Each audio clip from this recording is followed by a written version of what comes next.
Hey, Jasmine here, and welcome to another book review. Today I want to talk about a book I just finished called Death Takes a Holiday in Pemberley by Kelly Miller. But first, as always, I'm going to read the plot description. Fitzwilliam Darcy's well-ordered life is about to become a chaotic nightmare. A man of fortune, property, and social prominence, he has everything he could desire. Blissfully married to his wife, Elizabeth, they have a 2-year-old son. With so much to live for, Darcy is shaken by a near fatal writing accident. After a miraculous escape, he is visited by an otherworldly being, an angel of death named Graham.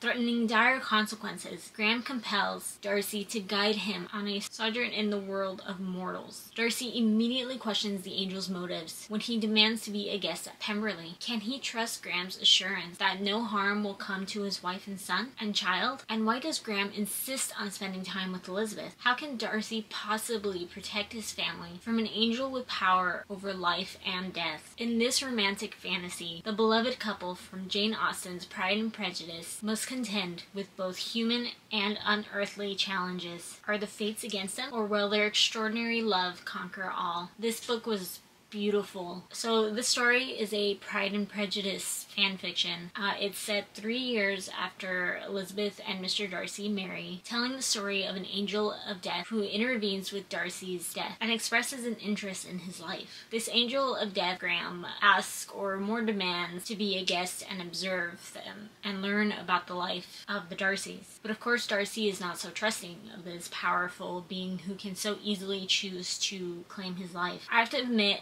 I've never read a Jane Austen novel. I've never even seen a movie adaptation of any of her books. I'm actually surprised I never read any of her books in school because I was reading 3 or 4 novels a year in high school for the curriculum of my English classes, and I would have thought Jane Austen would be included, but she was not. I've always known Jane Austen stories were historical romances, and I've definitely had enough Pride and Prejudice fan pages come up on my Instagram recommendations to give me a general idea of the characters, but I knew I couldn't read this book without any prior knowledge of the story. Then last week I decided to crochet all day and thought it was a perfect time to watch it, so I did. Historical films aren't something I'm very interested in unless it's medieval fantasy, which is why I had never seen the movie. I wasn't sure I would like the movie, but I did enjoy it, and I was really glad I watched it before I started this book because knowing the characters' history made it easier to connect with the book.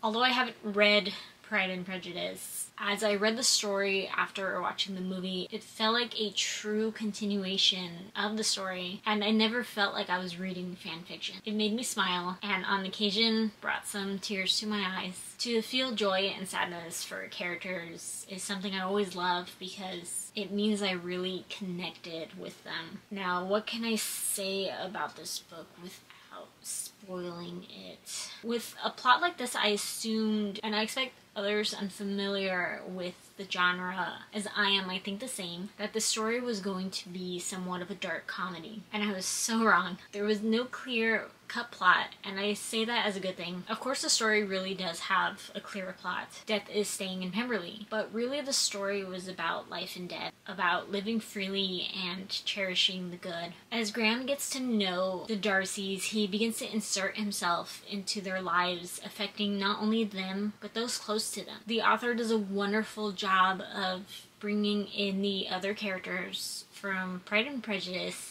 in a natural way, and I have to say my favorite part was their interactions with the angel of death, Graham. Now, what can I say about Graham? When Graham is introduced, he seems like he's going to be potentially immature, or at least naive and very invasive, and maybe that was the intention. It's clear from the start that he's a very direct person and someone who never lies, which is exactly what I would honestly expect from an immoral being whose job is to retrieve the dead. It's also mentioned that he specifically looked for an attractive form, and the form he chose is a blonde man from Italy, and Alexander Skarsgård just kind of popped in my head and stayed there. I was really happy about that choice, especially as the story took on a more serious tone. But as he observes them, he seems to grow into a very empathetic character. His conversations with them as he began to use his higher ability to influence them is what made me want him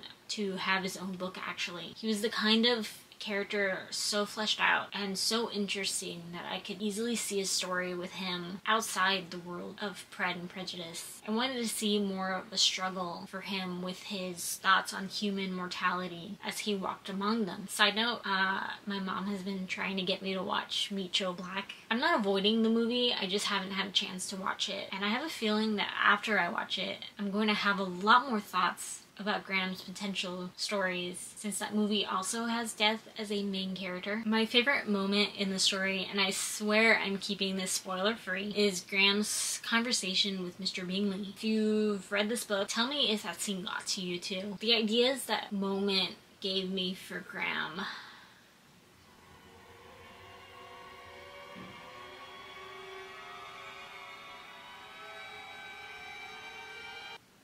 With the story itself, the tone reminded me a lot of The Time Traveler's Wife, the 2009 movie. Not because I felt there are any similarities to it, but it was just that feeling, the feeling of the story that reminded me of it. That might sound like total nonsense. It just had this romantic air to everything while also carrying this ominous feeling. Any book that gets me emotionally invested has a high rating from me. Of course, I have no idea if watching the movie and getting a visual representation of the characters influenced me. Who knows if this book would have had the same effect on me if the characters were original, but the fact is it did, which is why my personal rating for this book is 5 stars. I have books that I bookmark moments in so that I can go back and read them without rereading the entire book, and I have a few in mind that I want to bookmark in this one, which is why I